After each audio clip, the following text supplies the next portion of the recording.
And move into the Committee on Education. Mr. Secretary, please call the roll. Brattin. Here. Hudson. Here. Henderson.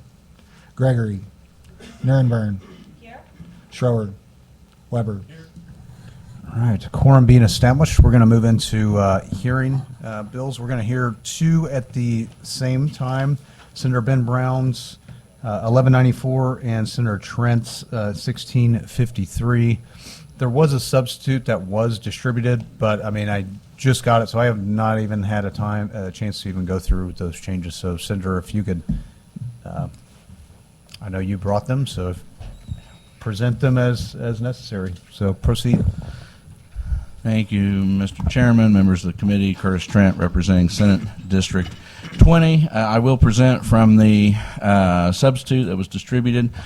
The main difference between the substitute for Senate Bill 1653 and the original is that the substitute exempts special school districts and state schools from the annual accountability report cards because the nature of what they do is so unique that the metrics would not really provide any additional relevant information about their success and how they're operating.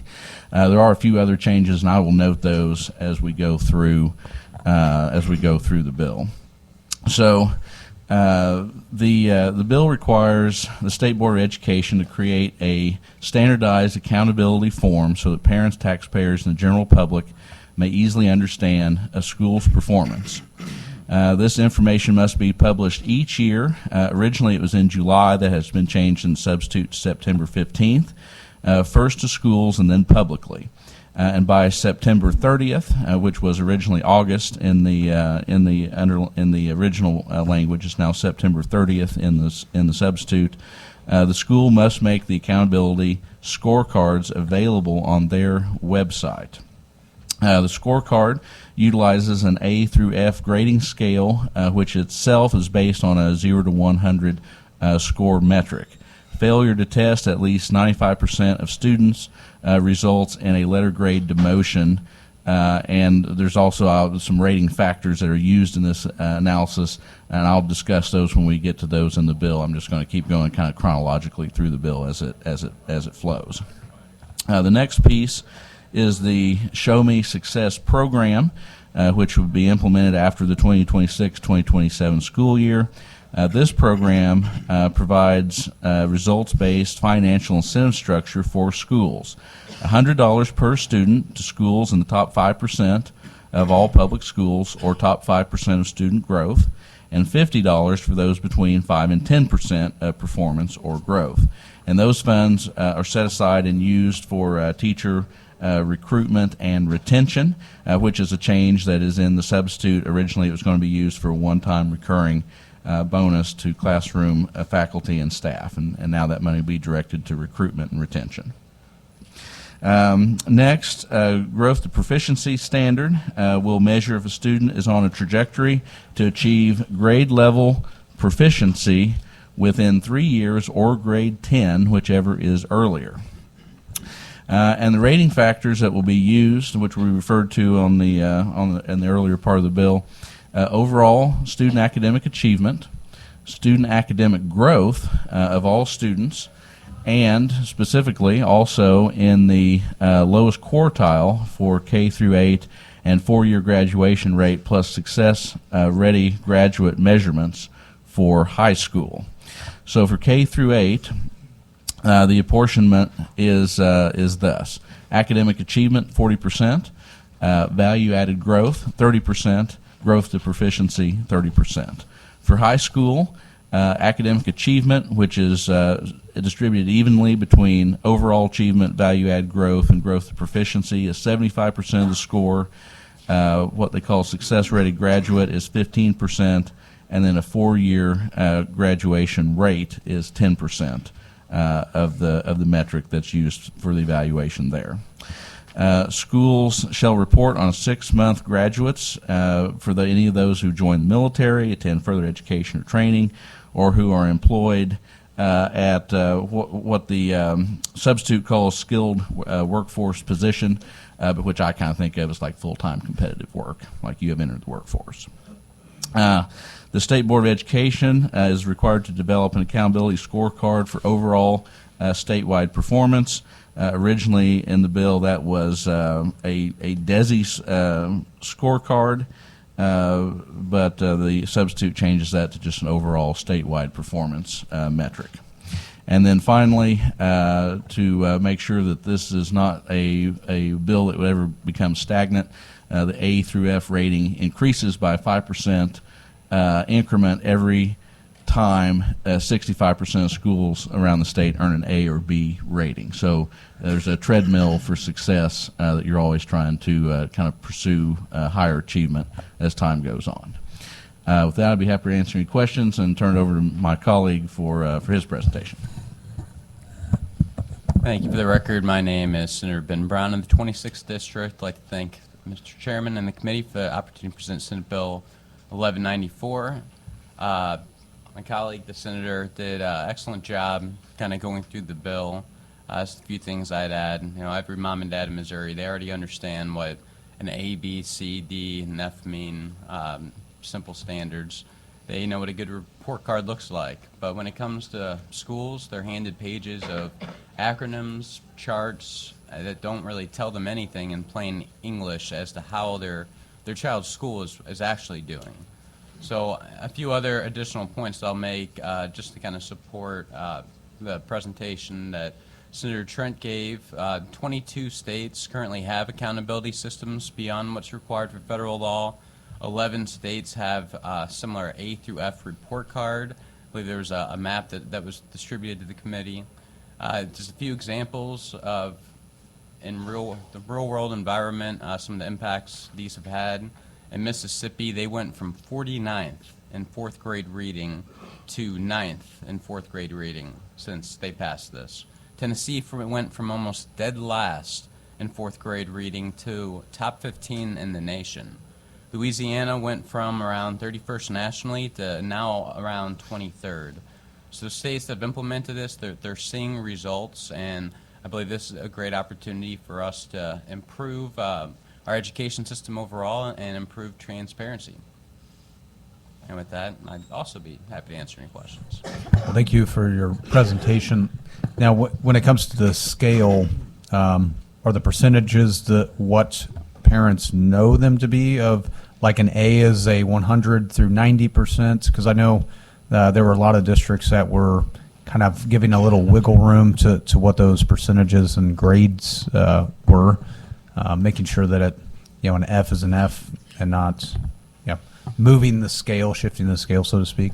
Does it clarify?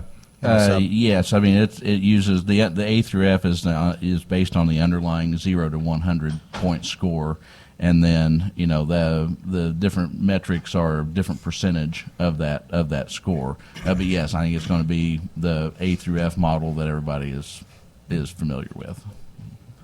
Thank you. Any questions? Proceed. Thank you, Mr. Chairman. Good afternoon, Senators. Good afternoon. Thanks for the explanation. I'm going to try to keep this really brief. I'm really interested in the incentive piece. So my understanding is that if a school is doing well, then they're going to receive more money. But a school that is doing poorly will not receive additional money.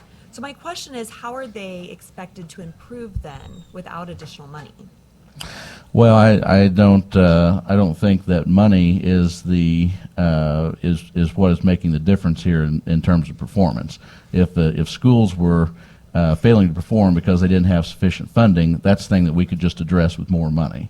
So we could fully fund the formula for well, I think if you look at the experience in other states, and I think we're going to have some folks here that will testify to the experience in other states, creating these metrics and the transparency they provides creates the incentive structure for schools to perform better and have better outcomes for kids.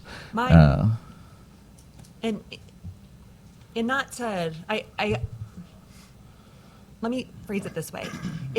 It costs more to educate a student who is in poverty, and that is a fact, okay? It costs more to educate students who have IEPs or severe learning disabilities. It costs more to educate students who are English language learners. My question is continuing to put more money into schools that predominantly probably are the wealthiest schools, even if we look at our breakdown today, and the schools that do best are our schools in the wealthiest areas. So these areas are going to receive more money, but our schools that are struggling and really need the additional support to bring up all students will not receive any incentives. And so there are some different, I get that we're kind of creating a marketplace, if you will, with this and this incentive to continue to compete against each other, but I really have a struggle with how the dollars are going to flow here. And when I looked at the fiscal note, Senator, this is a hefty fiscal note. To the tune of, what is it anticipated for FY27? It could exceed over, nearly 10 million. And so one of the things, and I want to say this, I completely support doing what we can to provide more transparency for parents and guardians. There's a proposal out there, for example, for MAP scores to put the grade level equivalency there instead of just the proficient, et cetera, that we'd have that additional category. And that's something I support. I've even, I think, spoken to Propes last week that I would support that additional funding. Creating a new system, I really don't know what it does to improve outcomes for students, and that's what I want to get to. Well, to be sure, what's going to increase outcomes for students is not the money. It's the transparency and the incentive structure this creates. So, if you will note, in the Show Me Success program, it's not just overall achievement, but it's also growth that qualifies one for participation in that program. So it's either overall achievement, or you're in the top 5 or top 10% of student growth. So any school would be eligible for that, no matter what the overall accomplishment level of its students are, as long as it is achieving those high tiers of growth. But if the financial incentive structure is a distraction from the core of the bill, I certainly have no problem removing that because money is not what's going to achieve the success here. It's the underlying policy, and the money is just a nice bonus for teacher recruitment and retention, because we do recognize that they are working hard, and the people deserve to be rewarded financially if they are performing above expectations. Well, Senator, I appreciate the conversation. Obviously, I'd like to see tweaks throughout the legislation, but that's certainly one part that I hope that we can work on. Thank you. Any further questions? See none. Can I get a show of hands for the legislation to testify? That it's testifying? Okay. And against, please.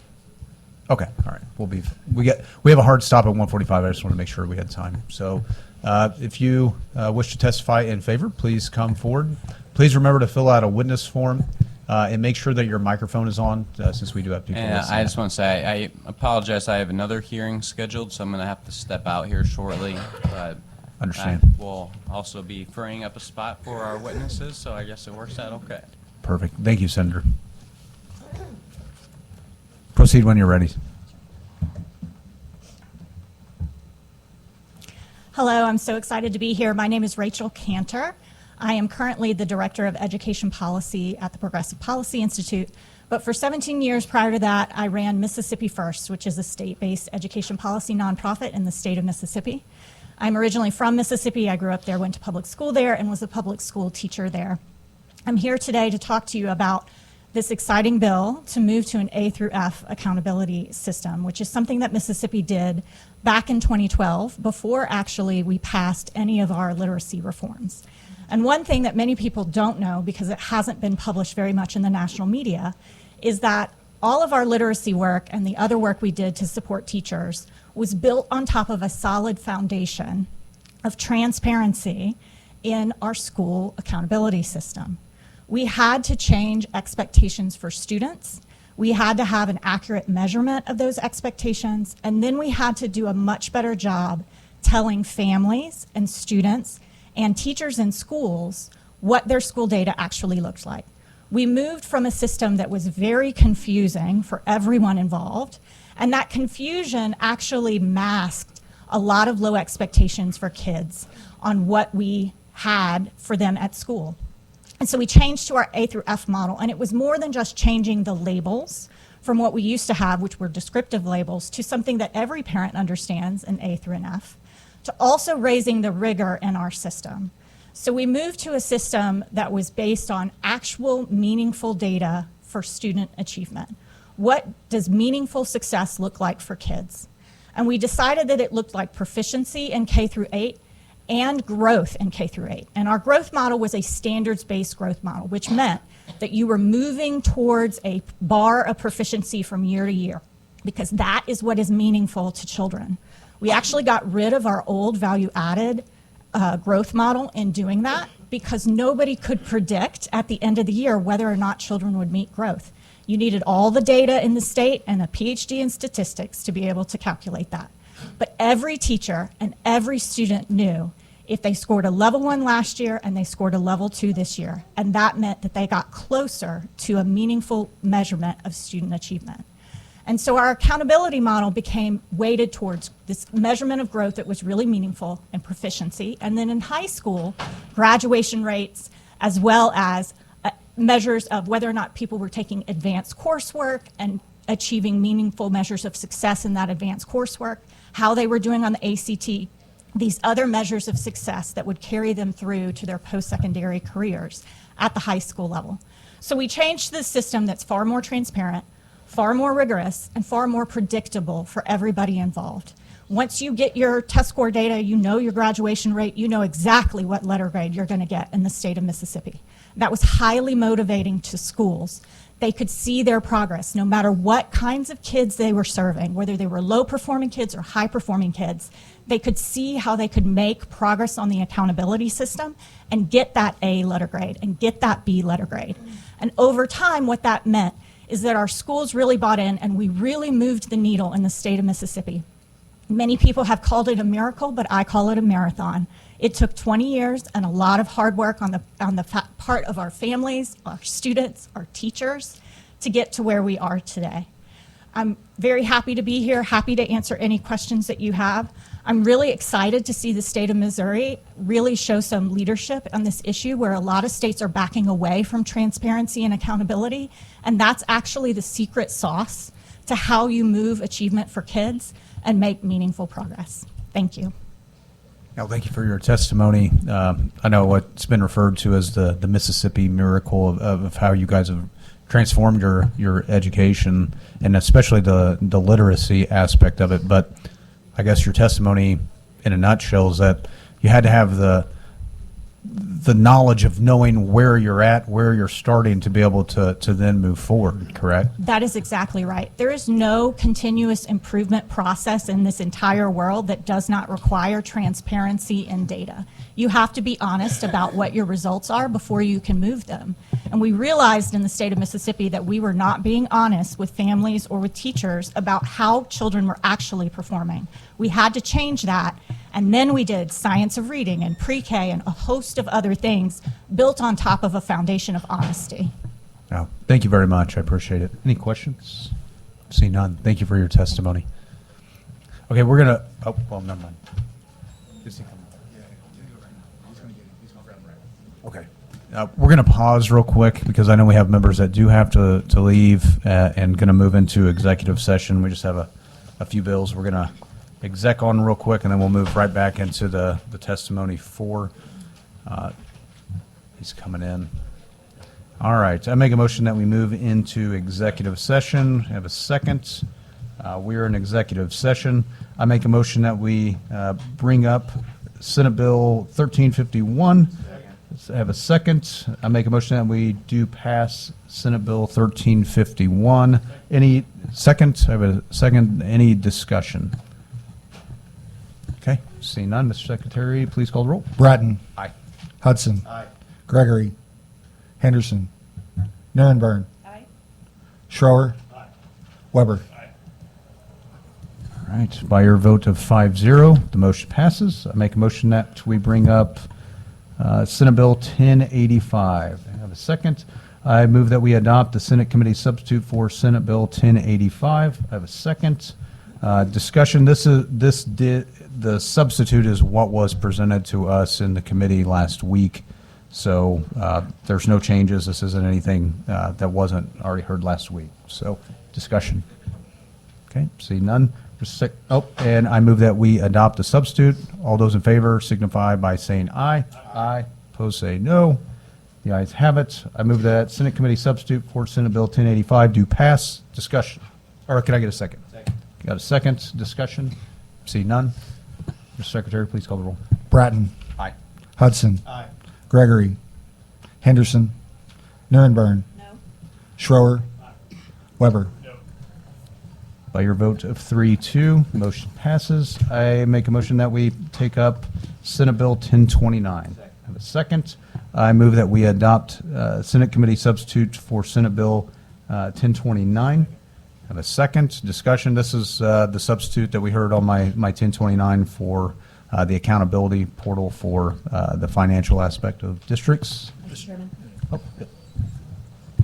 I'm going to go ahead and vote for this bill today, but it does, I would like to work on some tweaks to this. I certainly support the transparency piece of this. Just want to make sure that it's going to be feasible for districts to comply in a timely manner. And I'd be happy to work with you on, even if we can maybe set up a grant program or something like that. I think to where it's not a negative hit. Okay, thank So you. yeah, thank you. Any further discussion? Seeing none. Secretary, I move that we adopt the substitute. All those in favor signify, have a second. All those in favor signify by saying aye. Aye. Opposed, no. The ayes have it. I move that Senate Committee substitute for Senate Bill 1029 do pass. Have a second. Second. The Secretary, please call the roll. Brattin. Aye. Hudson. Gregory. Nierenberg. Henderson. Schroer. Weber. By your vote of 5-0, the motion passes. I make a motion that we move out of executive session. All right, we are back on the hearing. Thank you for your patience on that. Next in favor, please come forward. I see your witness form, so I won't say it. Good morning. Happy Mardi Gras, because I am from the state of Louisiana. Surpassing Mardi Gras to come talk about Louisiana. Kelly Bacher, I run Louisiana Kids Matter. Started as a classroom teacher. My first year was 2005, fourth grade math and science, the year of Hurricane Katrina, so got quite an experience. Was a VAM teacher, have had an A through F letter grade since 2011. Our story in Louisiana mirrors much of the testimony you heard in Mississippi. We haven't quite got our miracle, but we are well on our way. We'll have to call it something else since Mississippi's already adopted the term Mississippi Miracle. We'll figure out maybe Lightning Louisiana. I don't know. So our story starts in 2011 when we first passed our A through F letter grade system. Previous to that, we had a star rating system that just wasn't transparent. Parents didn't understand what that meant. They really didn't understand how their schools were doing. Obviously, Hurricane Katrina opened our eyes and we realized we have some major issues here. We need to transform from a star rating system to a letter grade because it's easy for parents, for students, for school districts to understand. It holds everybody accountable, and more importantly, it identifies schools that are truly struggling to meet the academic outcomes of their students. And so how does our Department of Education provide more resources and services if they don't actually understand how these different schools are doing? Once that was passed in 2011, first letter grades rolled out in 2012. We had a real good grasp on what schools needed extra resources and help. We started the Recovery School District. Tons of schools obviously made large improvements. Never the improvements that I dreamed of I would be talking about today. So I'll give you just a few statistics on Louisiana because students truly will rise to the occasion if you set the bar high. It's not demeaning, it's helpful. So last year, our K-3 literacy screener showed that 25% of our kids were proficient in literacy. This year, astonishing enough, our K-3 universal literacy screener showed that 50% of our kids were now on grade level, which was amazing, right? We've doubled the proficiency. Last year was the first year that we were going to retain third graders for reading because we did a lot, almost all of the literacy reforms that Mississippi did because we followed in their footsteps. Although I'll say we're catching them in half the time, which warms my heart. Love you, Mississippi, but I'm very competitive. We'd like to beat you. Only 3%, guys, of our third graders were held back last year because they didn't meet the reading proficiency.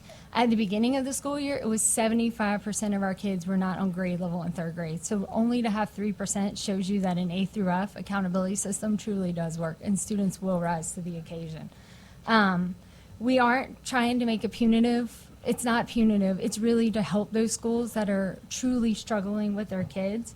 I will tell you, Mississippi, Louisiana, and Alabama are part of the Southern Surge. There was a big article, and I saw Fox News did a report on the New York Times article that praised all three of us. We did a nationwide poll that the results haven't completely been released publicly yet. They will be in the very near future, but I will tell you the top 4 states were Mississippi, Louisiana, and Alabama that all said transparency, testing, and accountability were the most important to the parents.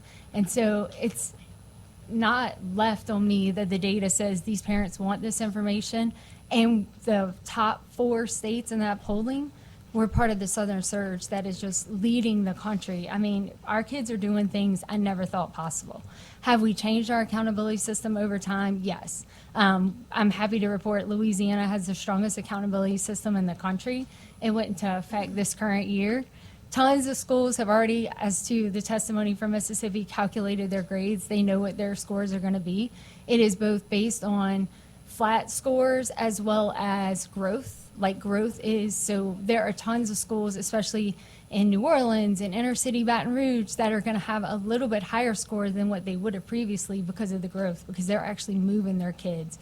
And I know people say that low-income kids have a hard time learning. Our entire state is considered free and reduced lunch because Louisiana is such a poor state. And so any and all kids can learn if an adult believes in them. And so it is so very important to me for you to follow in our footsteps, Mississippi's footsteps, and really pass an A through F letter grade because you are giving the best service you possibly can to your students in Mississippi. So I hope this bill passes. I wish you well, and happy to answer any questions. No, thank you for coming down and your testimony. Any questions? See none. Thank you very much. Anyone else to testify? I know you're next up, so proceed when you're ready. Yes, sir. Thank you.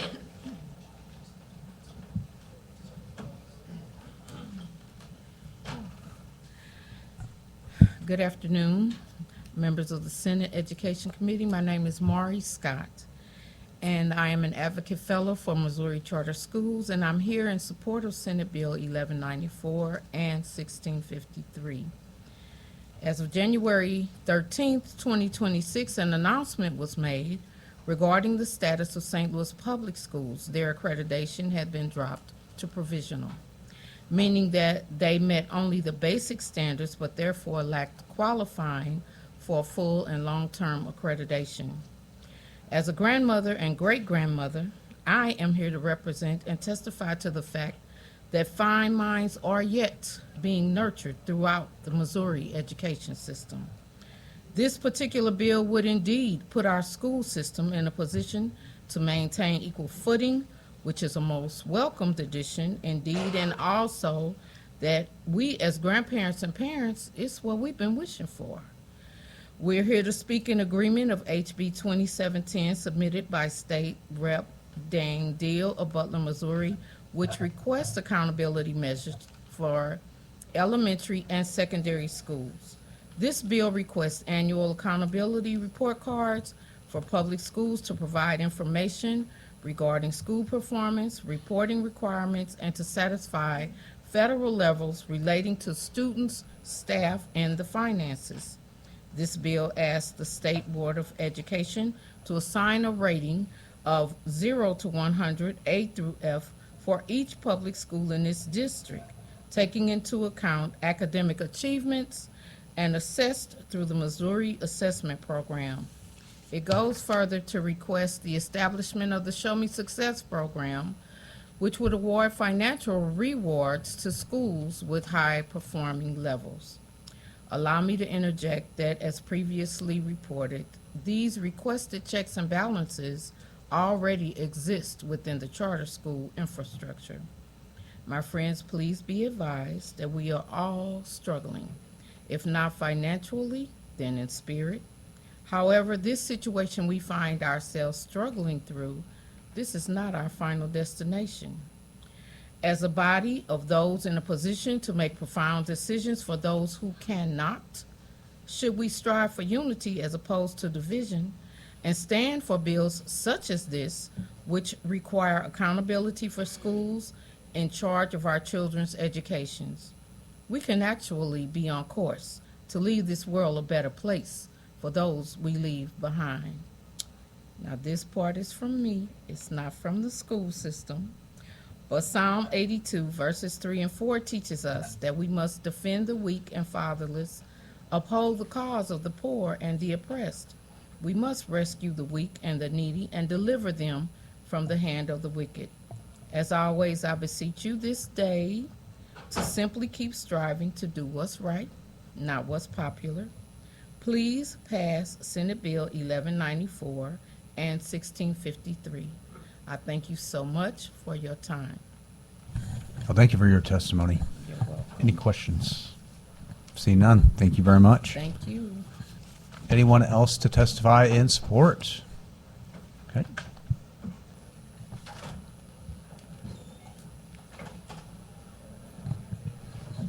Thank you for coming. My name is Tawana Dinwiddie. I am here today to testify support of Senate Bill 1194 and Senate Bill 653. I am a parent of 2 children who were enrolled in Riverview Gardens. When I first enrolled my children, I did not know anything about the district academic performance status. I enrolled them there because it was my only option based on where I live. My experience in the district was very difficult. My son has behavior and learning needs, and instead of working with him and providing proper support and resources, the school chose to suspend him. I repeatedly asked for help and services, including an IEP, but felt ignored. Rather, the offering, and I was told medication should be the solution for his behavior. I did not feel like the school helped me or tried to understand my children's needs. He needed support, not punishment. My daughter also experienced serious challenges. She faced bullying and harassment at school, including an incident where she was almost physically attacked by other students. I reported these concerns, but I did not see attention taken to keep effective attention her safe. The harassment continued to the point that I had to change my daughter's phone number because students kept contacting and harassing her outside of school hours. I saw my children falling behind. I did not feel confident that they were receiving a education or the support that they needed to succeed later. I learned the district was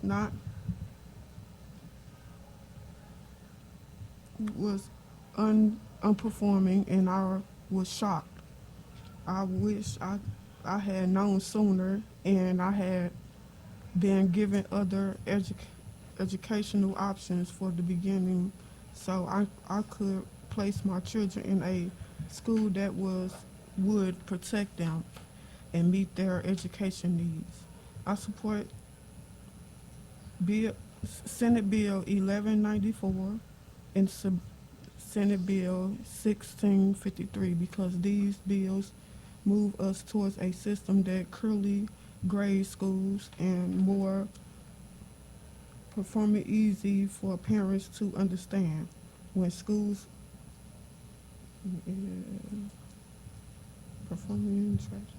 parents can make informed decisions and act before their children fall behind. These bills will give families the more information they need to choose schools where the children can learn, grow, and be supportive.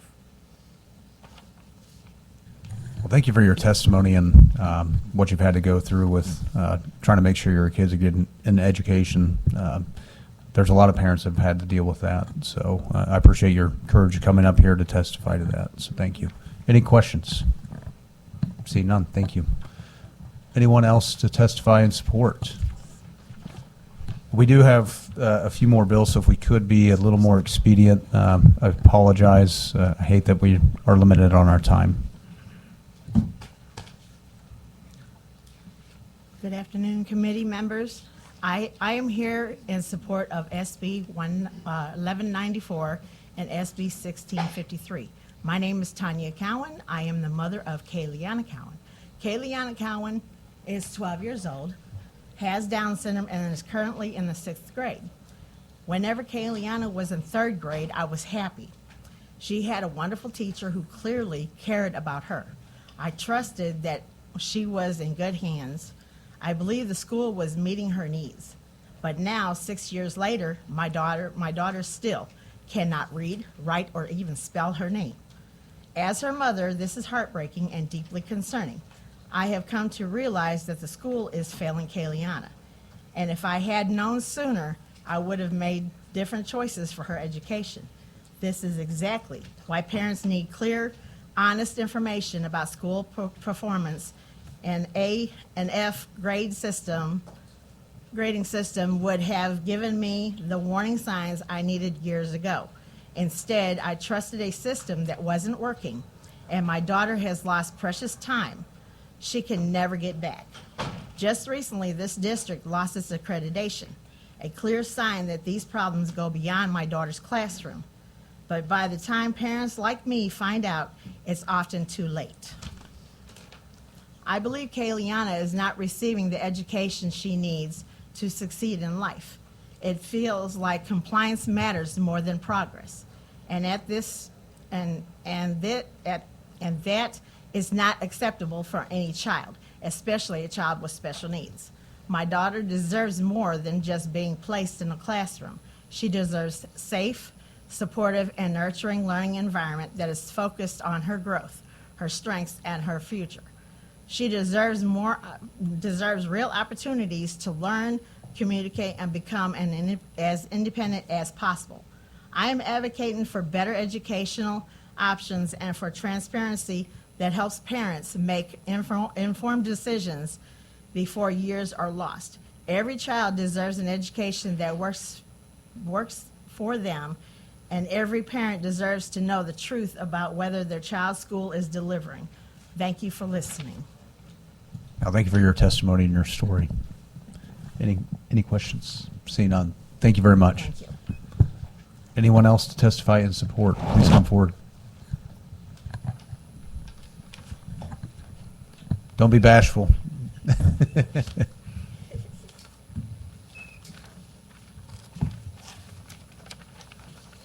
Hello, committee.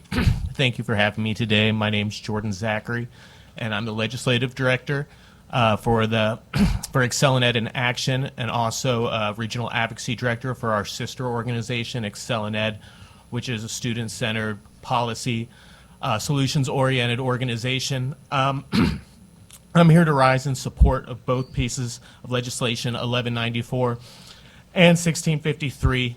Currently, 11 states have A through F. You've heard a lot of important information about how it's a transparency issue. Many people have mentioned that A through F is easier to understand than stars or different indicators that aren't necessarily self-explanatory. Recently, our organization partnered with Upfront to do polling nationally in 2025, and we reaffirmed that. When we polled people on stars numbers A through F showed the highest, came back with the highest results in terms of what folks understood. Next, I just want to highlight some of the improvements in states that use A through F. You heard about the Southern Surge, Mississippi, Louisiana, Alabama. Well, specifically, I do want to highlight some stats from Mississippi because our policy director worked on that proposal. I worked on the Literacy-Based Promotion Act in Mississippi, and I worked on the accountability system in Mississippi, and we're just proud of that. Currently, Mississippi, they're number one in reading and math gains on NAEP, and then they've gone since 2013 from 49th to 9th in reading, and they're currently 16th in math. It goes beyond Mississippi, though. It's several states. Louisiana was mentioned, but in aggregate, when looking at the 11 states that are currently using the A through F system, we see a really strong story. We see more gains, and we see in areas, we see less regression on NAEP. I'll finish up and save some time just by saying that A through F is about transparency, and it's not something that punishes schools and districts. In fact, it highlights districts and schools that do well, but it also highlights where districts and schools can improve.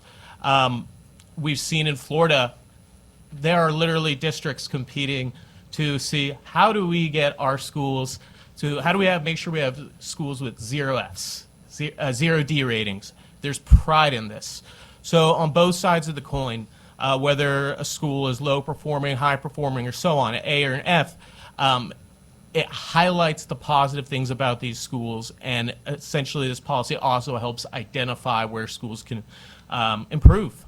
So with that, I'll turn over the rest of my time and just say that if you guys have any other questions on the technical side of this legislation, our policy director, Christy Huvanitz, who's worked on implementation in Florida and in several other A through F states, is a resource to every single person on this committee, and I'd love to connect you guys if you guys ever have technical questions. And with that, I'll conclude. Thank you. Perfect. Thank you. Thank you for your testimony. Any questions? See none. Thank you. Anyone else testify in support, please come forward.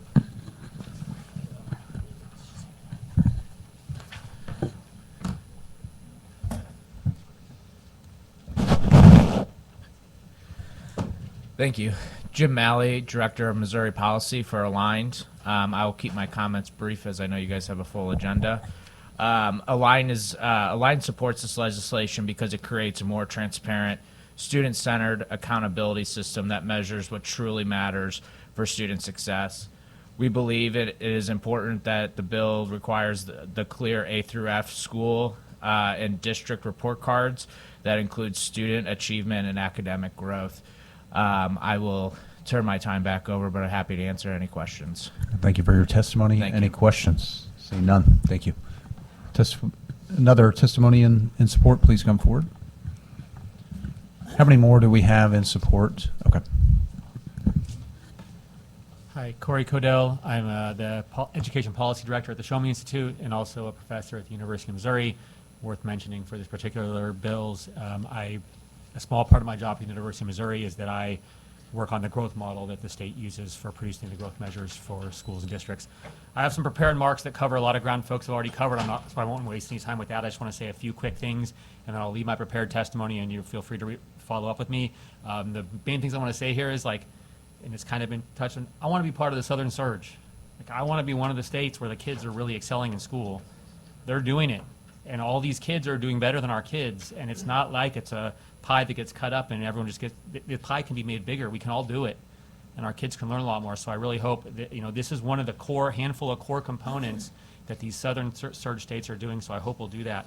On the growth thing, I quickly want to mention to the senator's comment earlier about poor schools not being able to get high grades. The Missouri growth model, I'm biased because we helped to build it, but it's an excellent model, and the growth is uncorrelated with achievement levels and poverty and all of that stuff. So you're just as likely to get a high grade on growth, no matter what your poverty level is. And one of my remarks in my written testimony is that I would rather this bill upweight growth as one of the metrics in the accountability rating. But other than that, I'll leave my testimony, and you can follow up if you have questions. Now, I know one thing, like with Mississippi, and I'm sure Louisiana as well, is they went to the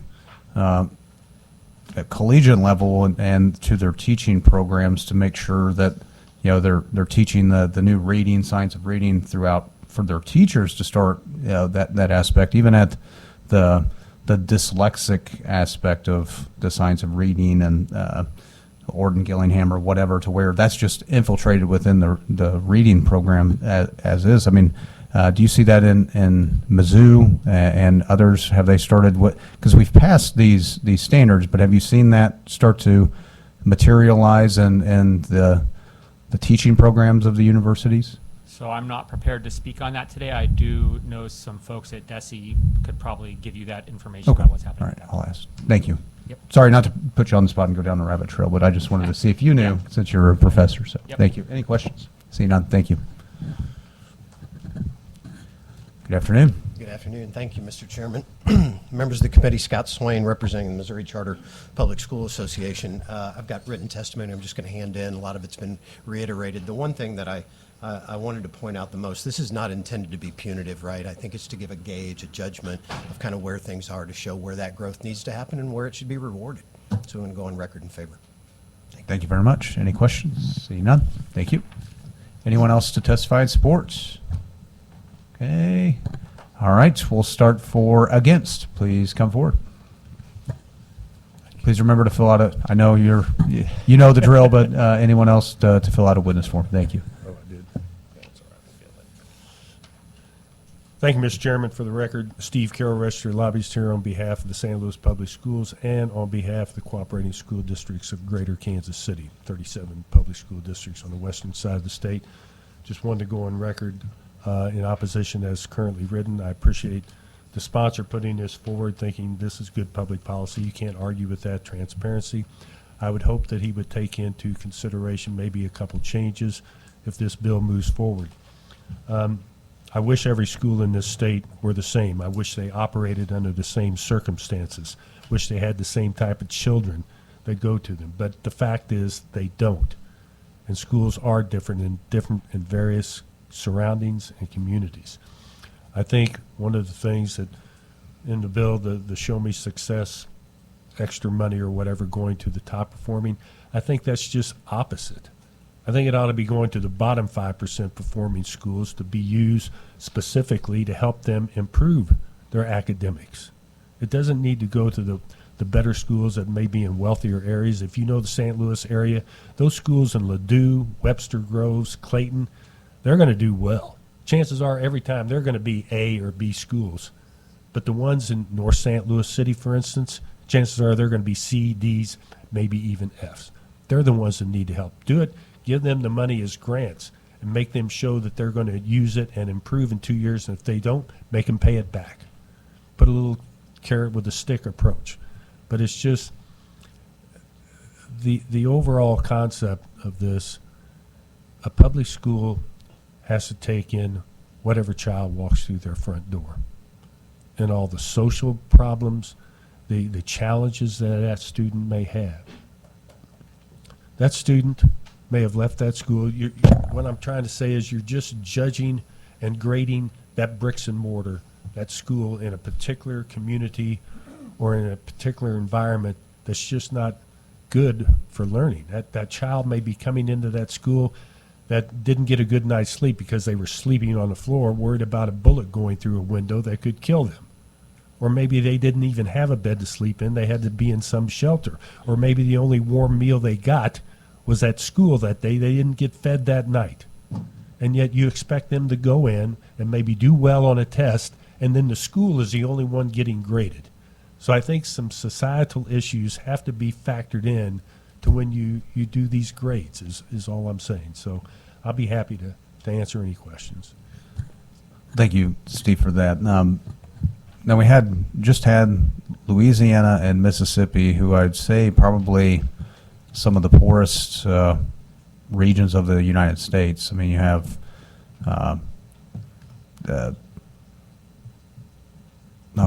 New Orleans. Excuse me, I was having that had the Katrina, and they've, I mean, the slow capability to revive themselves from that. I mean, they've, if anyone, I mean, even compared to Missouri, has had low income, trauma, that sort of thing, and they've adopted this, and they've seen, I mean, kind of the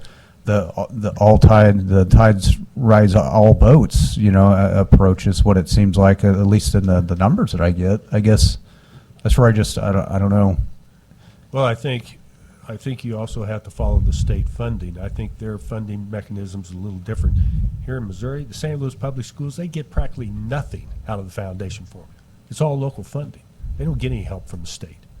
It ends up going to the charters, and this would be the only time I really stick up for the charters, but they're dealing with some of the same children that the St. Louis Public Schools are. And so, some of the worst performing schools in the state are charter schools as well as public. But I think it's going to take state funding to help do this. And as you know, I don't think there's going to be any money in this fund because we're headed into 2 rough budget years. We're not even going to fully fund the formula, so I don't see how there's going to be extra money in this bill for that. But even with, just the student in general, we still associate a grade with their performance. I mean, regardless. So, I mean, I guess how is it different if we're doing that with the school district? I mean, no matter what the student, we still apply criteria to ensure pass-fail and where you're at and metrics to where the student's at. I totally Why would we understand. not do that for the school? Well, we don't do it for the parents. We don't do it to our business community. Are there good jobs in that area where the school is? Yeah, but all those parents went to that school, and I mean, it's kind of like a, Well, not necessarily. Some of those parents were probably dropouts, unfortunately. Or maybe one parent's in jail, or one parent's dead because they were murdered.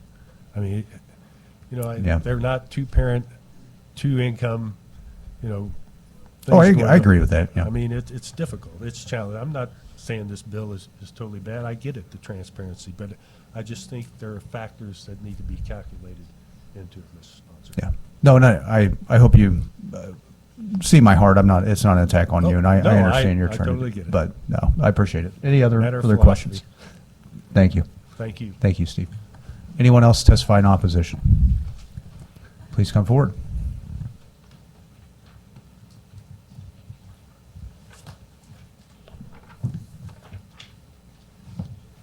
Good morning, David Lee Brush with the Missouri Equity Education Partnership. We oppose this bill as written. We think it needs a little bit of work. The House version of the bill have put in some safeguards on literacy and extending reading coaches beyond the 3rd grade level. So when they get into the 4th grade, they're not just, okay, great, congratulations, you crossed that finish line, you're on your own. They've put some safeguards in. I would encourage this committee to look at Ohio. When it comes to the retention piece, I don't know if they have the ABCDF format for their accountability, but they do have the 4th grade retention policy in place and have had for quite a while. And I would encourage you to look at that data. I've received mixed information in the last few weeks about Ohio. Some say that they're pausing that retention piece. So I called my son, who teaches in Cincinnati Public, and said, hey, are they pausing that retention test that y'all hate? And he said, not to my knowledge, but they may be announcing something for next year. So they're looking at that retention piece because it balloons up the 4th grade classes sometimes, so you have to look at staffing and reading specialists in younger grades to help get them before they even hit 3rd grade. 3rd grade might be a little bit too late for the retention. 2nd grade may be a better option. We're not against the ideas behind the bill necessarily, but we echo everything that the previous speaker just said about the funding. So thank you so much. Thank you for your testimony. Any questions? See none. Thank you. Anyone else to testify in opposition? Please come forward. We have 45 minutes to get to, I think, 3 more bills. So if we could.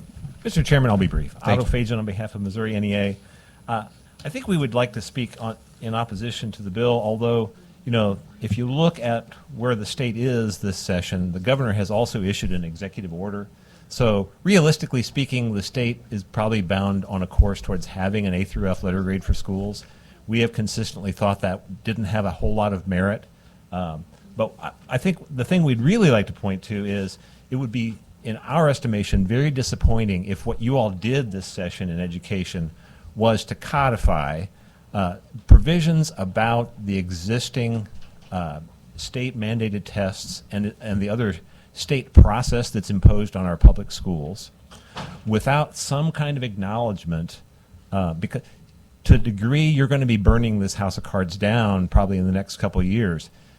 We would point you to the work that's already going on the House side with House Bill 2230 regarding the overuse of screens for young students, especially in elementary grades. This is an issue that is emerging all over the planet. There are other states really leading the front here. Codifying in statute the provisions about growth to proficiency, which doesn't really exist yet in Missouri's process and status, without some acknowledgement that what's going on right now in our elementary schools with regard to both MSIP and the standards in elementary and the way we use and our schools are required to use screens in assessments in elementary grades, what folks know around the planet is the use of screens by elementary age kids, it really interrupts and messes with their development. And our folks are seeing unprecedented failings in executive functioning that are mostly attributed to excessive screen use.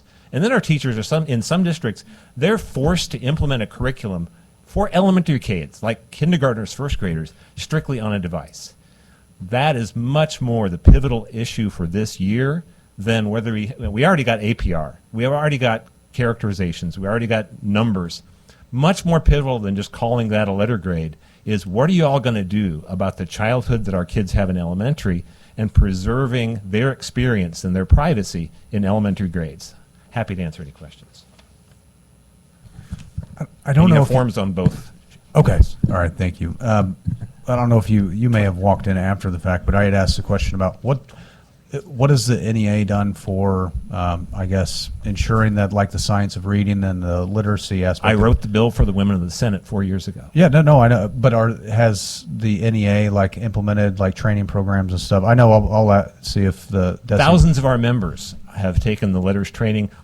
We had members on our resolutions committee who were moms of kids with dyslexia and expert teachers of reading that really inspired us to say, we've got to take the lead. We've got to be the ones to really work with the Senate on providing leadership, because we did not see that coming from the higher ed. We did not see that coming from the department.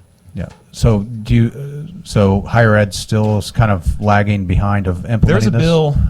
We don't love every single nuance about it yet, but Senator Hudson and Representative Loy have bills on literacy that more meaningfully address the department's oversight and reporting on how well the higher ed institutions, the ed prep programs, are implementing the requirements from 681. All right. Thank you.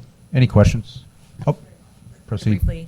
Otto, thank you for your testimony. I do appreciate you bringing forward the concern about extending screen time for our students, and if this would contribute to that. I certainly am concerned about that. I appreciate that testimony. That I could say as a mom to 3 kids, I flabbergasted by the amount of screen time that is dedicated to teaching to the test, and we're seeing this already. Yeah. Remind us of that House bill again.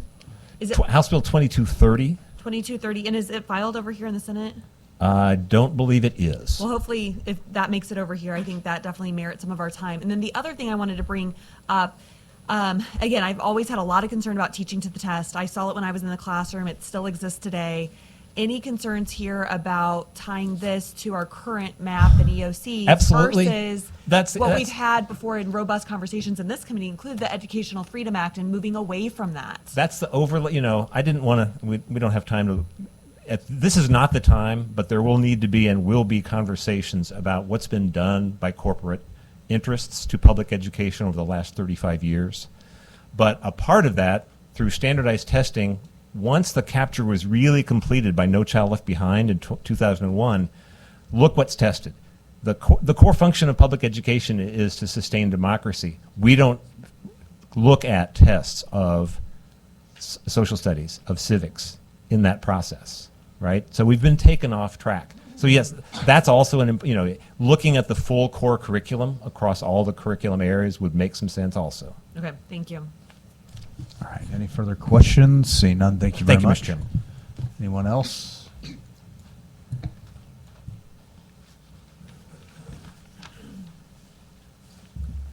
Thank you, Mr. Chairman, members of the committee. Mike Harris on behalf of the Missouri State Teachers Association testify against both of these bills.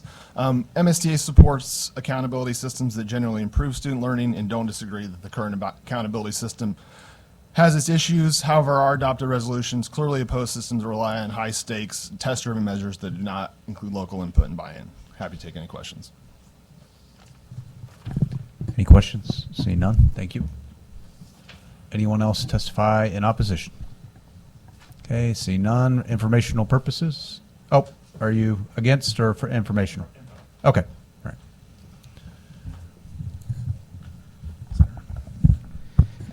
Thank you, Mr. Chairman, members of the committee. Mike Lodewig on behalf of the Missouri Council of School Administrators. We're coming up for information.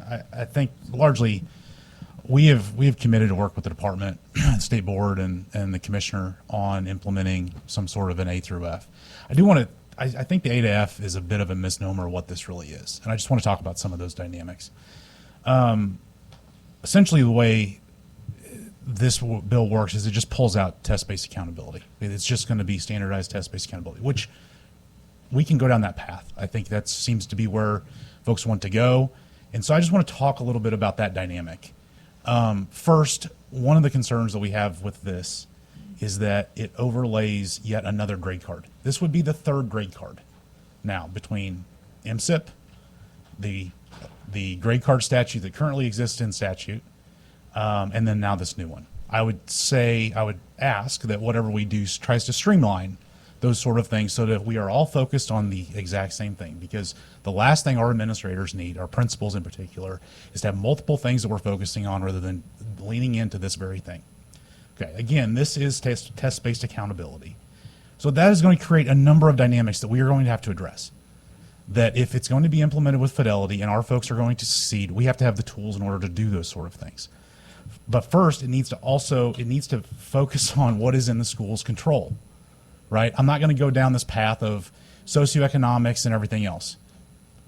Poor black kids can read, right? So that's not going to be anything I'm going to talk about. But the thing is that we have to focus on is any system that measures a thing, whatever that is, whether it's schools or what, would it not be appropriate to actually evaluate that system? That system should evaluate those that avail themselves of that thing. Meaning we have a number of school districts and a number of schools where kids don't come to school. How is that the school's fault?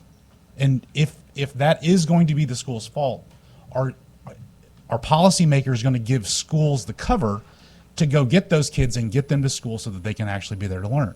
That has been a conversation within this legislature over the last couple of years. I don't know that that's necessarily the case. So why should the system be holding schools accountable for those that don't even take advantage of it? That would be one thing I just want to point out when we get to what is actually in the school's control. This also needs to have clear information shared. Again, I have no idea what our current system evaluates. I have no idea what proficient means. I have no idea what advanced means. No normal person does. I know what grade level means. So if we passed a bill last year to do those sort of things, we have to get back to something that everyone actually understands, that shows exactly what is going on. And then if we are going to go down a path of focusing on the test, I'm not going to lie. We will be able to increase scores if we focus on the test. Whatever you focus, that will happen. Resources will be dedicated specifically to that, right? What does that do? How does that impact the profession? We already have, again, going back to this attendance issue, what is in the school's control? We already have an issue with teacher retention and recruitment, largely because we put all of society's ills on the school and on the teacher and ask them to try to make hay when there's a lot of stuff going on that they have no control over. If we lean into this test-based accountability and only focus on that, there is going to be a dynamic that has played out over the last 20 years with No Child Left Behind and all the iterations that have come since, of teachers are not going to want to go into the profession. We have lost our largest recruiting base of teachers in this country, which are existing teachers, because of this sort of approach. And so I would say that. And then the last thing, are we going to empower schools to hold people accountable? Parents, students, and then also teachers. This is going to create a conversation about what it is, the role of an administrator and a principal, teacher evaluations, what's going on in the classroom if students aren't growing. What are we going to do? Are you going to empower schools to be able to deal with those sort of things? Those are all questions that are going to come of this, and we are willing to have those conversations, which is why we're not up here opposing this like we have previously, because I think it seems to like where we are going, and we want to be a part of that, because it's largely going to fall on our school superintendents and school principals to implement this, and so that's why I'm here. So with that, Mr. Chairman, I'd be happy to answer any questions. Okay, thank you. Any questions? Seeing none, thank you. Anyone else for informational purposes? If you wanted to kind of weigh into this a little bit, that'd be great. Yeah, if you could. Just kind of what you think the impact will be, and kind of like how with the literacy stuff, kind of what was brought up, how that's being implemented on the higher ed level. Right. Perry Goral, Chief of Governmental Relations. I want to speak to the literacy portion, since you've asked about our literacy initiative. As you all know, that's been in place since 2022. There is a bill over in the House that we've been working directly with to improve that. It had some wording changes, dates, and those kinds of things that we needed to work to help that sponsor with that bill. Our EPPs, our educator prep programs, are starting to train our teachers to be certified in elementary ed. They will take a literacy or a test equivalent to become certified in that. And so we also have the executive order that we're working through. We've been also talking about the growth to proficiency or growth to grade level, because we have the new state statute on grade level that we'll be implementing with our MSIP 6. But we also the legislation talks about growth to proficiency. And so be willing to answer any questions that you may have after this. I know for time's sake, just get a hold of me and I can do the best I can. Thank you very much. Proceed. Very, very briefly on I know there's an appropriations asked to add that additional category to what parents receive for MAP and EOC, that it would be a grade level. Is that correct? That is correct. Okay. And then, and so, for example, for advanced, it would say that is the equivalent of. So the advance will. So as we work through the introduction of the grade level piece of the new accountability, we are going to have to determine where that is. Is it at between basic and proficient, or is it in the proficient range? Okay. All that will have to be determined.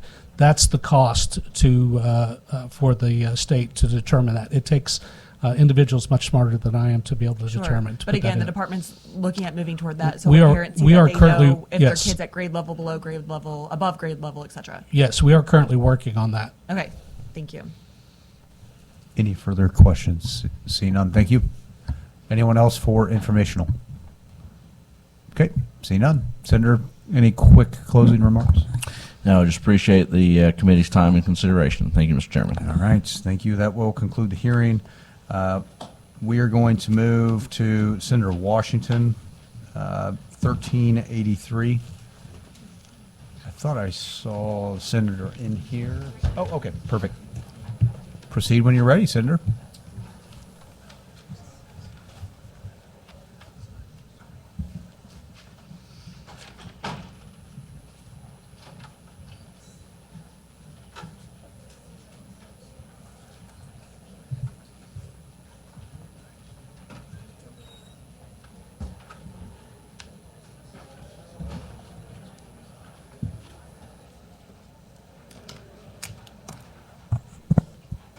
Thank you, Mr. Chair and committee.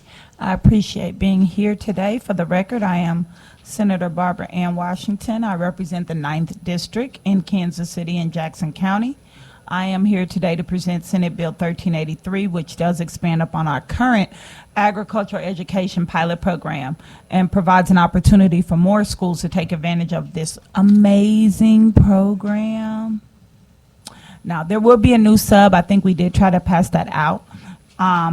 And that will mirror House Committee sub, House Bills 2097 and 1905, both of which were passed out unanimously in the House out of the Special Committee on Rural School Issues.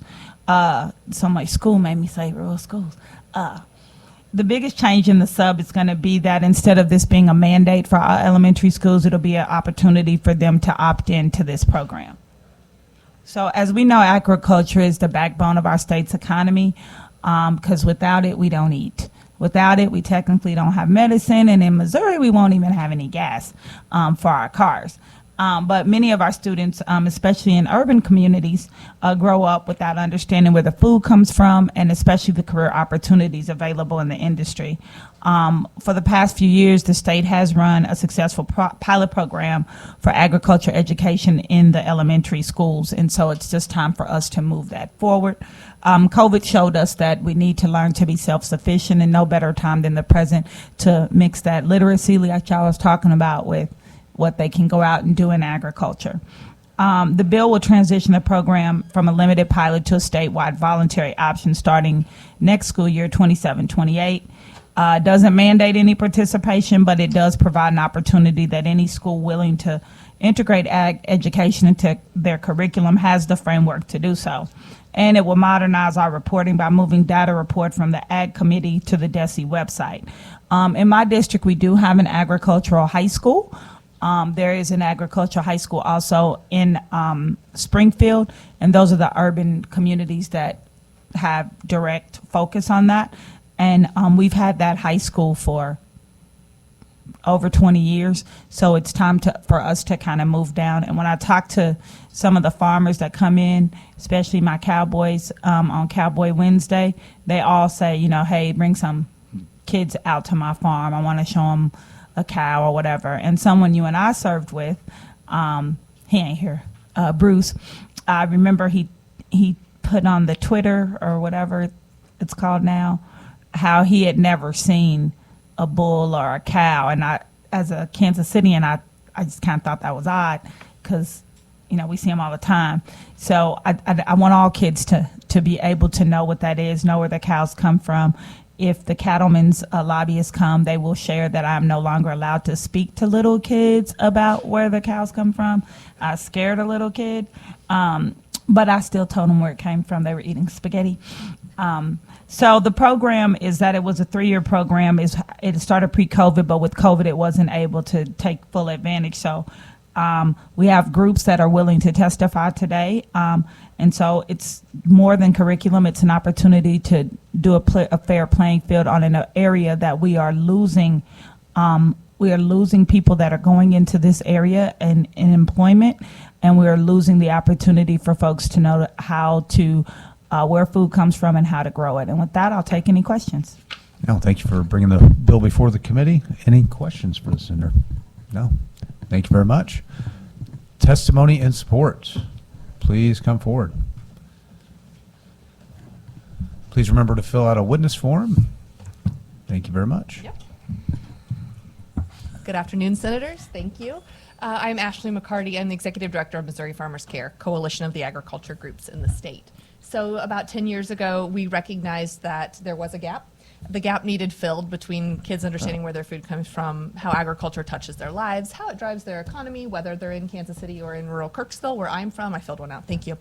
And so we launched a 10-lesson ag education fundamental ag literacy program. Last year, we reached 13,000 third grade students in the state, so about 1 in 6.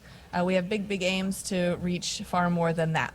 We would be thrilled to partner. I'm here in support. We would be thrilled to partner with this effort if there's coordination through DESE.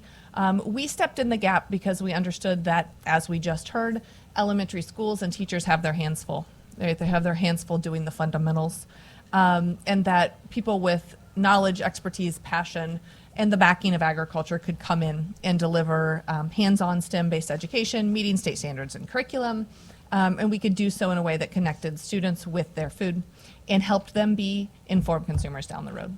So we are excited about the potential of every student in Missouri receiving ag education.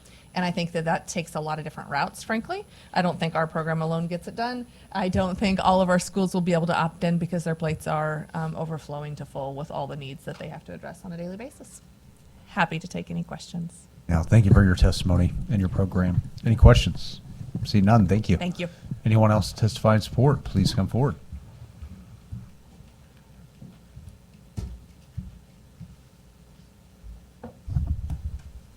Good afternoon, Mr. Chairman, members of the committee. Mark Figgenbaum with Missouri Farm Bureau testifying in favor of SB 1383. We want to thank Senator Washington for bringing this forward. As you can imagine, ag education is very important to our membership, and we believe that expanding this to the elementary level can provide young people with an opportunity to pursue an interest in agriculture that they might not have been able to come across otherwise. And we also do have a program, Ag in the Classroom, where we help provide classroom visits, curriculum that's set to state and national standards, as well as many grants to help teachers purchase supplies for these types of lessons. So we'd love to be able to help where we can, and appreciate your time, and I'd be happy to take any questions. Any questions? See none, thank you very much. Anyone else testify in support, please come forward.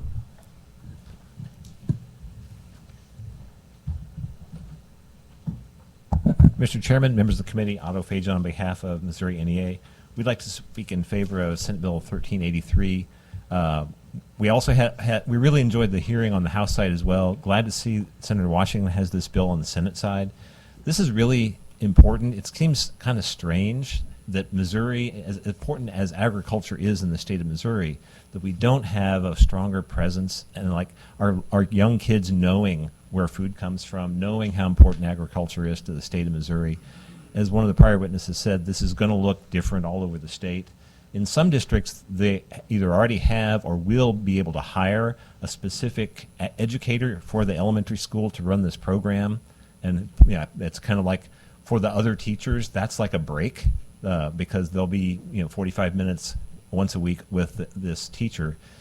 On the other hand, not every district can do that, and so it's important to have resources available when it's an elementary teacher, his or herself, who has to incorporate this into the curriculum. We think that the department has really done a good job in fostering this pilot. We think it's ready to move forward so that more kids have this access. There's a lot of neat things that they're going to learn. They're going to get to taste different kinds of food that they might not otherwise taste. There's just a lot to recommend this. We just strongly urge that you move this forward. Thank you. Happy to answer questions. Thank you. Any questions? See none, thank you. Anyone else testify in support, please come forward.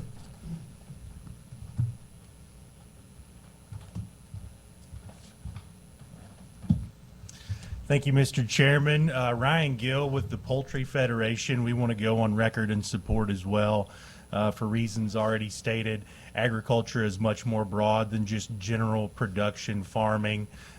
We believe that the early exposure to children can teach them about the different avenues and the meaningful, stable employment that agriculture can provide. Research, marketing, logistics, it's all there, and it's all a part of delivering a good, safe product to end consumers. So for that, we want to go on record in support. Maybe you have some tips to teach my kids how to get the eggs and what to do and how to clean out the coop. Huh? Well, if you cook the eggs well enough, that's enough incentive. Just a good, tasty scrambled egg. That'd be good enough for me anyway. Yeah. So. Any questions? Seeing none, thank you very much. Thank you all. Anyone else testify in support, please come forward.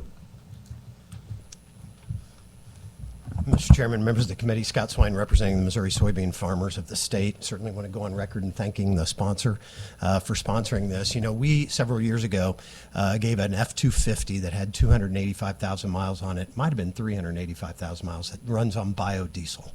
So to Ryan's point that he was making about the broad expansion of what something like this could do in educating our kids across the state, these kids at Rockwood Summit High School in the St. Louis region literally work on the engine. They work on how biodiesel runs. It's a heating element. There's a ton of different avenues and variables that we could play out of this. And so this is endless.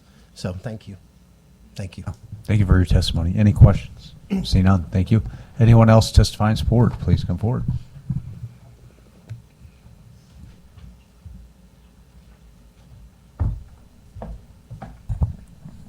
Good afternoon, Mr. Chairman, members of the committee. My name is Elena Fork on behalf of the Missouri Corn Growers Association. We would also like to go on record in support of this bill. We believe that ag education inside the classroom, especially for young children, is super important, and we appreciate the bill sponsor for bringing this legislation forward. All right, any questions? Seeing none, thank you very much. Anyone else testify in support, please come forward.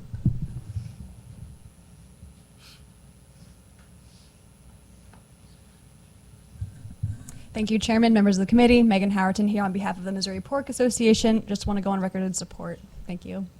Perfect. Any questions? Seeing none, thank you. Anyone else testify in support? All right, against? Seeing none, informational purposes only. Okay, seeing none, Senator, closing remarks. Exec it out, vote it out. It's a great bill, and it helps our kids and the state. Thank you. Yes, thank you. That will conclude the hearing on Senate Bill 1383. We're going to move to Senator Carter's bill of 1892. Senator, proceed when you're ready. We have 20 minutes left, so I'll we have go another slow. bill. Yeah, No, you go slow. Thank you. No, this is a very simple bill. Thank you for the opportunity to present this bill to you. This is Senate Bill 892. This bill simply requires the State Board of Education to publish its annual report on the Department of Ed's website. So with that, I'll take any questions. All right, any questions? See none. Thank you. Anyone to testify in support? Against? Okay, informational purposes only. All right, that was quick. Thank you. Thank you. That will conclude the hearing on Senator Carter's 1892. We're going to move to Senator Schroer's 1238. Senator, proceed when you are ready. Thank you, Mr. Chair, members of the committee. State Senator Nick Schroer on Senate District 2 on Senate Bill 1238. As you all know, there is a growing movement across this country today to rediscover and reclaim the truth about America's founding. Not a skewed or biased version shaped by modern political preferences, but rather the uncontested historical account itself. Senate Bill 1238, modeled after the Charlie Kirk American Heritage Act from Ohio. Is your microphone on? Yep. Is it? Okay. I'm a little under the weather, so you're probably not used to the booming voice, but this is modeled after the bill in Ohio, which represents an effort, a commitment to teaching and preserving the undeniable role that religion and Christianity played in shaping the birth, development, and moral framework of this country. Let's start in 1620 with the Mayflower Compact, which laid the foundational work which would be used as inspiration for the founding documents for our republic. The Pilgrims aboard the Mayflower were separatist Christians who had organized themselves as a covenant church before leaving Europe. Their church structure emphasized mutual promises before God, consent of the governed, and the majority rule within a moral framework. The compact declares that the signers covenant and combine ourselves together into a civic body politic. The word covenant is explicitly biblical, referring Old Testament covenant theology. Government was not viewed as autonomous, but rather it operated under divine moral authority. This idea, the legitimate government is formed by consent of the governed, yet accountable to a higher moral law, later shaped the concept of natural law in the Declaration of Independence and the covenantal and constitutional framework of the United States Constitution. Let's turn a couple more years to the founders crafting this experiment in liberty and self-governance in the late 1700s, who leaned on that the government was not the source of our human rights. They appealed to the nature and nature's God, which they affirmed that all men are created equal, endowed by their Creator with certain inalienable rights. This language was not accidental. It reflected a worldview deeply influenced by Christian natural law tradition, the belief that rights come from God, not kings, parliaments, or bureaucracies. And further, all 13 of the original colonies mentioned God or a higher ruler of the universe in their founding constitutions at the state levels. Likewise, when the U.S. Constitution was drafted, it embedded principles consistent with the biblical understanding of human nature, separation of powers because man is fallen, checks and balances, concentrated power corrupts, and limited government because sovereignty ultimately rests above the state. Even the First Amendment protects the free exercise of religion, which is often overlooked. It does not demand freedom from religion in public life. In fact, in its earliest years, Congress funded chaplains, proclaimed days of prayer, authorized the first printing of the Bible in America in the 1780s, and opened sessions with Christian invocation. While the founders held varying theological views, and we can get into that, but I know we're short on time, the moral vocabulary of the era was overwhelmingly Christian. Leaders like George Washington consistently emphasized religion and morality as indispensable supports of political prosperity.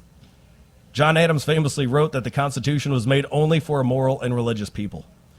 This act seeks not to impose faith by any means, but to accurately teach the historical reality that religion and Christianity profoundly shaped colonial life, education, civic virtue, and the abolitionist movement. Throughout American history, Christianity has been central in defining the national purpose during crisis, from the abolitionist movement, the Civil War, the Civil Rights Movement, and more.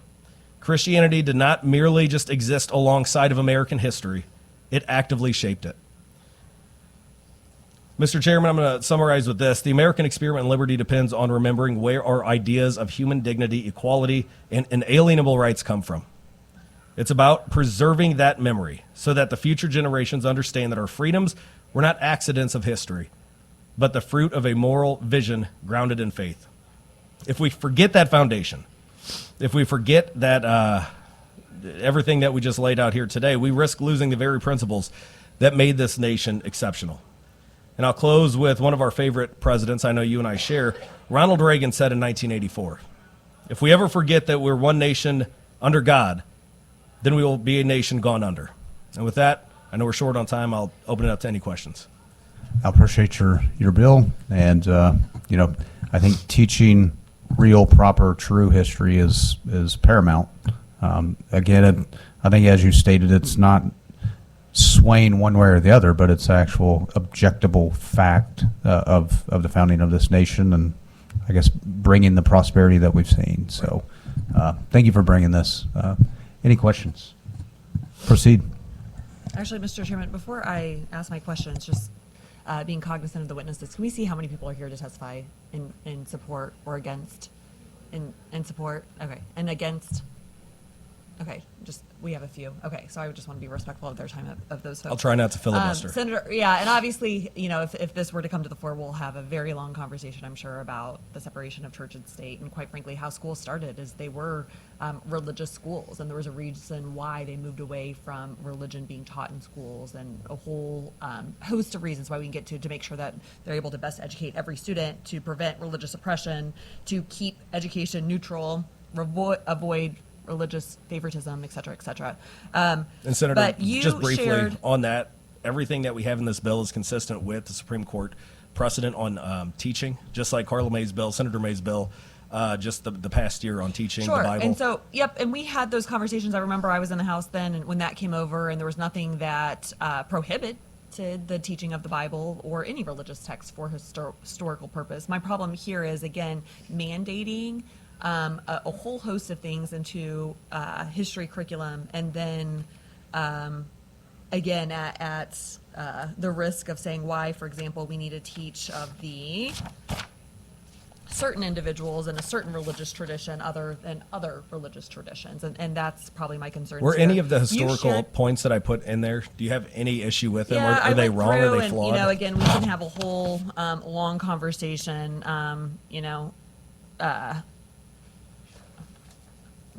For example, one of them that I couple concerns here. I'm going to start with just big picture. We can go specific again when we get to the floor, but I want to respect people's time. The shall at the beginning, that all of our high schools, my understanding, would this be starting in high school? Right. Is that correct? Okay, they shall provide instruction on all of these things, where then when you get to secondary, it's a may, correct? Correct. Or I'm sorry, higher ed is a may. Yeah, higher ed is a may. But secondary is a shall, okay? So as I was going through, again, you are signaling out specifically one religious tradition, and that is my big concern, right? Well, not necessarily And so when we one. look at, again, going back to you have the First Amendment in here, that Congress, speaking of the First Amendment, we all know, well, the First Amendment, but again, Congress shall make no law respecting establishment of religion or prohibiting the free exercise thereof. I mean, it is specifically, it is not a pro-religion. And how does this bill violate that? My concern is, again, we're going to delineate all of these specific things in the Christian religion without, again, making it open to any religion. And I always have a concern of adding a whole host of things into a school schedule that is already very, very tight, right? I think probably in different world religious classes, a lot of this is there's a lot of conversations. For example, you have in here the contributions of evangelist, specifically, only evangelist minister Billy Graham. Yeah. But again, I don't see anything in your legislation that is asking for the teaching of a different religious tradition. It's specifically Christianity. Well, I think we're tying him into this, and again, I'm open to modifying the language, adding more, taking some out. A lot of and these. that's going to be my biggest. That's going to be my biggest point, Senator. Is again certainly. Well, back to Billy Graham it's real gonna quick, get and I'll into, be brief. His influence during the 20th century on many of our presidents, not just one, two, on many of our presidents, and that's where. And again, it's a broad statement. You know, his religious influence, religious leaders such as evangelist Billy Graham on the culture of this nation during the 20th century. So, and again, it's a mandate. It's a shall. This is what we shall teach. And again, it goes to the big question: is it appropriate for teachers to be teaching religion in school? Well, it's not necessarily about religion. It's about history. Teacher, for example, if this was my mandate, how would I, as a teacher, distort that? And perhaps not be something that you would be think appropriate for me to be teaching in that manner, right? So it brings so many different questions, I think, to the table. But obviously, quite a few folks have come here to weigh in on this. But I always have concern, Senator, as I said, for example, how I would choose to teach the Bible or a different religious text would probably be different from somebody else in this committee. And I think, again, we're talking about classroom educators who could possibly politicize or distort the religion, and quite frankly, probably not to the spirit of what you are hoping to achieve with this legislation. So well, that's what we need to get away from. I hear too often, one way or the other, whether it's a quote-unquote woke interpretation of history or a far-right interpretation of history. We just need to get back to the bare bones of what happened. What happened in history, and ultimately, a lot of these things that are mentioned in here, I either barely knew about them or didn't know about them at all. And I had to go back as an adult and explore this. And I think this is vital in what our kids should know. If we're going to not repeat history, we should have an accurate teaching thereof. And a lot of these things, we're not getting into the framework of Catholicism or the framework of Lutheranism, because there are Lutherans that we mentioned, evangelist preachers, Christians, Quakers even that are in here. But just the impact of that religion had in appealing to a higher God is not only all over our founding documents, not only in the constitutions of the 13 original colonies that turned into states, but I think we're stepping away and getting away from our future generations understanding the role that religion played in so many different things throughout the growth of our nation. Okay. Well, Senator, I'm sure we'll have a hefty conversation about this on the floor. Starting in the 1600s. Thank you. Well, just kind of piggyback on that. So yours isn't, it's not allowing additions and going down rabbit trails. It's just actual historical, factual information of the founding of the nation, the premise behind.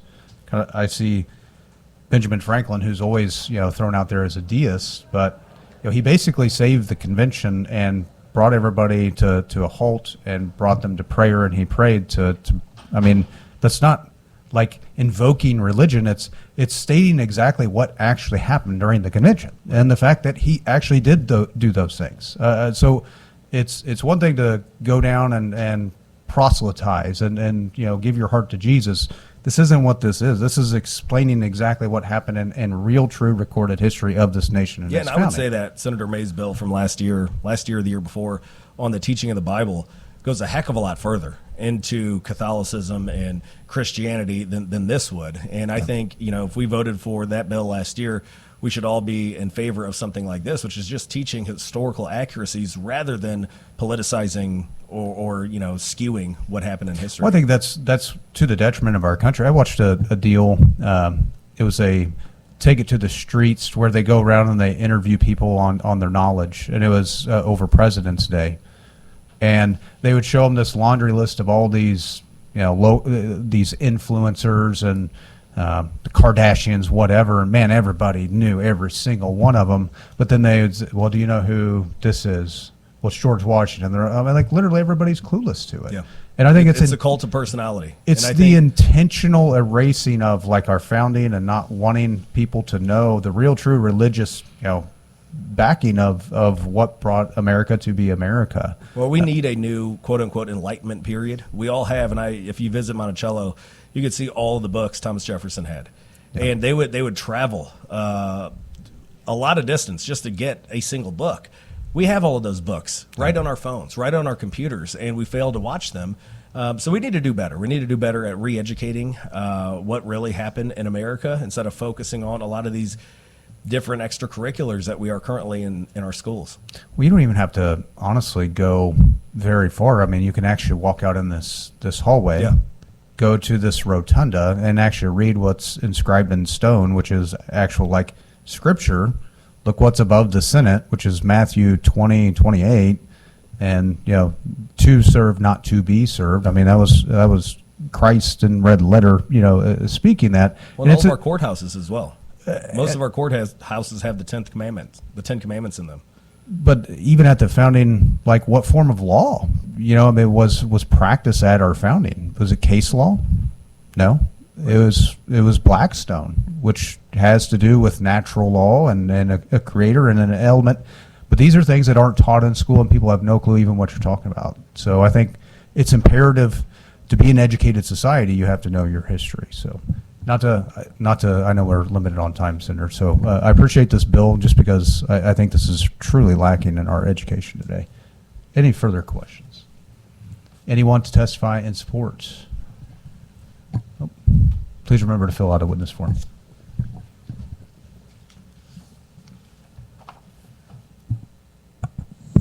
Lisa Panett with Armorvine, and I don't want to take up a lot of time. We just truly appreciate the sponsor bringing this legislation and what you're doing here, and we just want to go on support.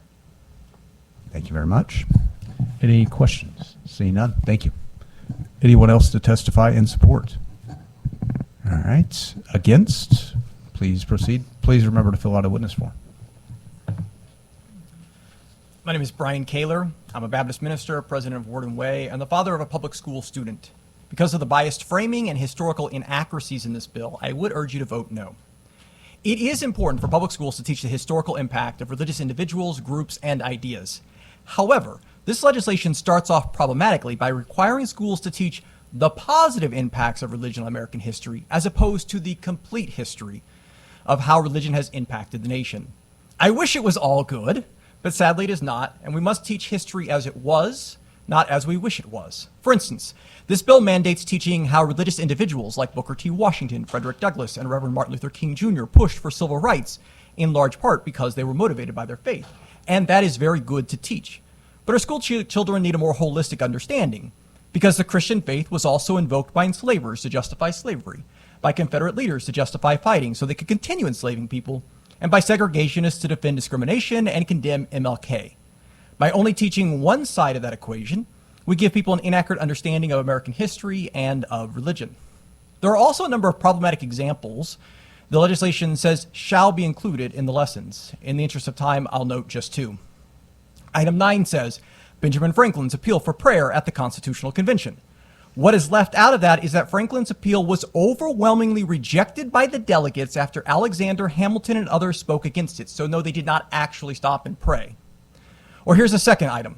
Item 14, the historic role of the Black Robe Regiment. The problem is that's a myth. There was not a Black Robe Regiment of clergy heading into battle, and that phrase is a modern invention. I could give more examples of misleading teachings and outright historical fables. Instead of advocating for religion with this bill, we should find ways to teach the truly radical and important American contribution when it comes to religion, and that is religious liberty for all people, regardless what they believe. And there are some good examples in this bill, including item 11 about John Leland and item 12 about Roger Williams, both of whom were colonial Baptist. But that emphasis is oddly lost in item 10 that tries to make the Constitution a religious document instead of one that rejected the idea of establishing a religion. And other items, including the one about Franklin, undermine helping students learn about the foundational vision of true religious liberty for all. Because of this misguided focus and historical inaccuracies, I respectfully urge you to vote against Senate Bill 1238, and I'm happy to take any questions. Well, I guess in this, it's not necessarily, I mean, as we know, Christianity doesn't, it's not favorable towards, these sorts of things like slavery or, taking rights away from anyone or anything. I guess, and I don't see where it prohibits, where it can teach both sides of that. Do you see where it's prohibiting that? It doesn't prohibit it, but the fact that we're saying they shall teach all of this, and then I guess, well, maybe you could teach some other things that aren't mentioned. Why not say shall teach all of it? Well, I think it is, but it's saying that we're going to at least touch on these things of actual, like, history, not saying that you can't say that there's different, things that occurred within that time period, but we're going to talk about it. But they did stop the convention because he did pray the prayer. That's actually not true. No, he did actually stop and pray that prayer. Not true. They that did not is pray. true because Alexander they wrote it Hamilton, down. maybe you heard of him. Alexander Hamilton. I mean, right, he voted. He argued against it. They voted it down. They did not have a prayer at the Constitutional Convention. So it's a made up, the fact that they wrote the prayer down of his actual words of what he uttered did not occur. That's made up Franklin's history. request was rejected. Okay. Any questions? See none. Thank you.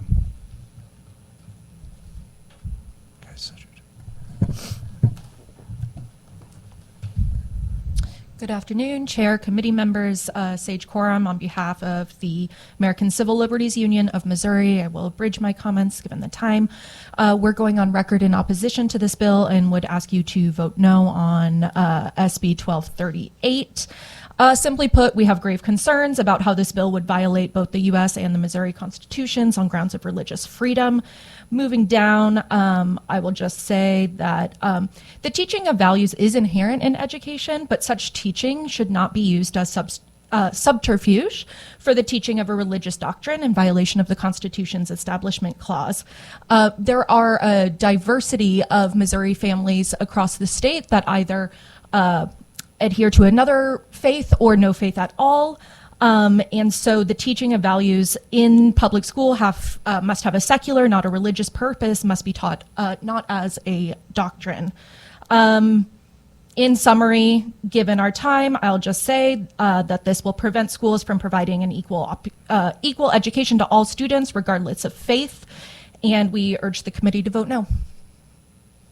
Now, you brought up that it had to be taught in a secular format, but I mean, the Supreme Court has ruled on numerous occasions non-theistic faiths and beliefs are, fall under a religion. It may be non-theistic, but they did include secularism, secular humanism, atheism as a religion. So you're invoking that a religion is taught. It's secular and humanistic, correct? I think it's very clear that one religious tradition should not be privileged over another tradition, nor should it be privileged This over isn't the saying it's absence one of a over the religious- other. It's teaching the history of the founding of what religion this was founded under, though. Yeah, I think the committee members, as well as the testifier before me, pointed out that in the actual writing of this bill, there is an emphasis to, one, promote a specific viewpoint of positive impacts versus all impacts, and there is a specific desire to only speak about one religious tradition. We're not talking about American history in a certain period of time. We're talking about American history overall. There's certainly plenty of examples of the positive benefits of religion outside of Christianity. Okay, but in the nation's founding, what do you really think that what religion other than Christianity was really forefront? That is not for me to speak on, and this bill is about the teaching of American history in public schools, so that's what I'm testifying on. Okay, all right. Questions? See none. Thank you. Thank you. Anyone else to testify in opposition? Okay, informational purposes only. Okay. Senator, do you have any closing remarks? All right. That will conclude the hearing, and I make a motion that we adjourn. And we have second. We are adjourned.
Dean, another stellar job as always.